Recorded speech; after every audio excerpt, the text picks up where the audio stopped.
اسرار جہاں میں خوش آمدید۔ امید ہے آپ سب ایمان کی سلامتی اور اچھی صحت کے ساتھ زندگی گزار رہے ہوں گے۔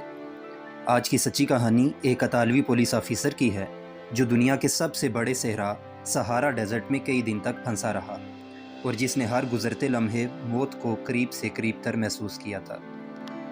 مورو پروسپیری نہ صرف پولیس آفیسر تھا بلکہ ایک بہت اچھا ایتھلیٹ بھی تھا۔ کہانی کی باقاعدہ شروعات ہوتی ہے 1994 سے، جب مورو کو پتہ چلا کہ مراکش میں ایک میراتھن کا انعقاد کیا جا رہا ہے اور یہ میراتھن صحرا میں ہوگی۔ مورو کی مہم جو طبیعت فوراً اس مشکل میراتھن کے لیے تیار ہو گئی اور اس نے تیاری شروع کر دی۔ وہ روزانہ 40 کلومیٹر بھاگتا تھا۔ اس میراتھن میں 1300 لوگوں نے حصہ لینا تھا۔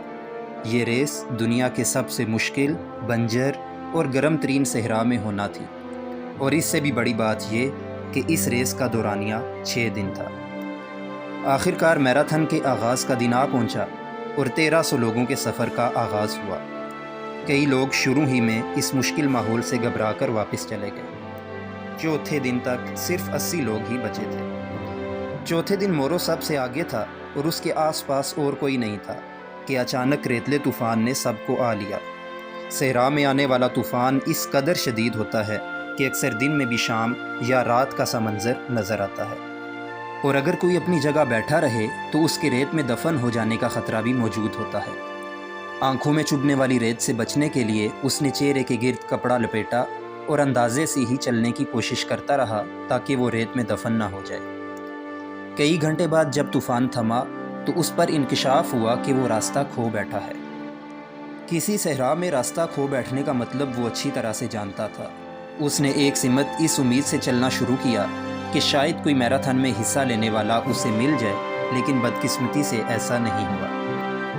اس تپتے صحرا میں اب اس کے پاس پانی بھی ختم ہو رہا تھا۔ اس نے سب سے پہلا کام یہ کیا کہ اپنے پاس موجود خالی بوتل میں اپنا پیشاب جمع کر لیا، کیونکہ اسے اندازہ ہو چکا تھا کہ آگے اس کے ساتھ کیا خطرناک صورتحال پیش آنے والی ہے۔ میلوں پر پھیلے اس صحرا میں ابھی تک اسے کوئی نہیں ڈھونڈ پایا تھا۔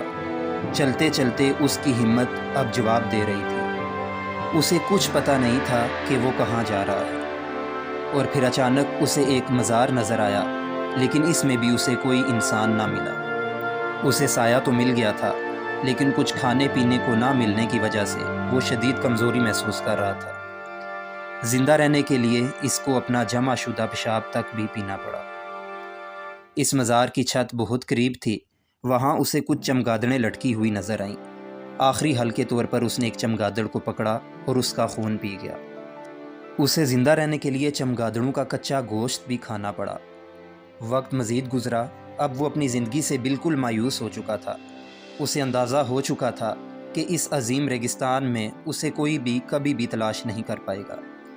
اس نے اب خودکشی کا فیصلہ کر لیا تھا۔ اس نے اپنے پاس موجود چاقو سے اپنی کلائی کاٹ لی اور زمین پر لیٹ کر مرنے کا انتظار کرنے لگا، لیکن پانی نہ ملنے کی وجہ سے اس کا خون اتنا گاڑھا ہو چکا تھا کہ خون بہنے کی بجائے کچھ ہی دیر میں جم گیا۔ اگلی صبح اس نے اپنی ہمت کو جمع کیا اور اس مزار سے نکل کر ایک سمت چلنے لگا۔ اسے کچھ معلوم نہ تھا کہ اس سفر کا انجام کیا ہوگا۔ وہ بس اپنی بیوی، 3 بچوں اور دوستوں کو دوبارہ دیکھنا چاہتا تھا۔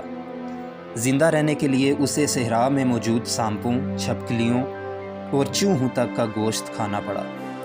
اس کا وزن تیزی سے کم ہو رہا تھا، یہاں تک کہ اس کی انگلی میں موجود شادی کی انگوٹھی اور کلائی میں بندھی گھڑی تک بھی اتر گئی۔ صحرا میں بھٹکتے ہوئے اس کا اب 8واں دن تھا کہ اسے ایک نخلستان دکھائی دیا، لیکن اب اس کی طاقت بالکل ختم ہو چکی تھی۔ وہ مزید چلنے کے قابل نہیں رہا تھا۔ وہ کئی گھنٹے تک اس تپتی ریت پر پڑا رہا۔ اچانک اسے چند بکریاں نظر آئیں۔ یقیناً انسان قریب ہی تھے، اور پھر ان بکریوں کے بعد اسے ایک چھوٹی بچی بھی نظر آئی۔ وہ مورو کو دیکھ کر ڈر کر بھاگ گئی۔ شاید ان گزرے دنوں میں اس کی حالت کافی حد تک خوفناک ہو چکی تھی۔ مورو نے اپنی باقی ماندہ ساری ہمت جمع کی اور اس بچی کے پیچھے گیا۔ وہ بچی ایک خیمے میں گئی اور پھر وہاں سے ایک بوڑھی عورت نکلی۔ اس نے مورو کو ایک سایہ دار جگہ پر بٹھایا اور اسے بکریوں کا دودھ پینے کو دیا۔ مورو کو کھانے کی چیزیں بھی دی گئیں، لیکن اس کا معدہ اور جگر کوئی ٹھوس چیز کھانے کے قابل نہیں رہے تھے۔ اور پھر مورو کی اطلاع قریبی پولیس کیمپ میں دی گئی، جہاں سے پولیس نے اسے کچھ فاصلے پر موجود ملٹری بیس پہنچا دیا۔ مورو کا جگر تقریباً فیل ہو چکا تھا، کئی دن تک اسے صرف مائع خوراک پر انحصار کرنا پڑا۔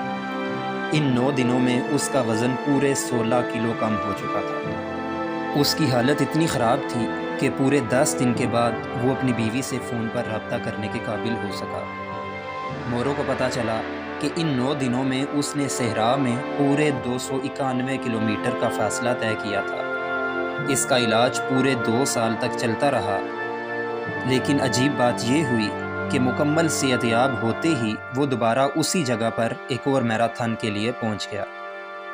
اس کے بعد اس نے مزید 8 صحرائی ریسوں میں حصہ لیا اور عزم و ہمت کی ایک نئی مثال رقم کی۔ آج کے لیے بس اتنا ہی۔ ویڈیو پسند آنے کی صورت میں چینل کو سبسکرائب اور بیل آئیکن کو ضرور پریس کیجیے گا تاکہ ہر نئی ویڈیو کے متعلق آپ کو بروقت نوٹیفیکیشن مل سکے۔ اگلی ویڈیو تک کے لیے اجازت دیجیے۔ اپنا اور اپنے گھر والوں کا خیال رکھیے گا۔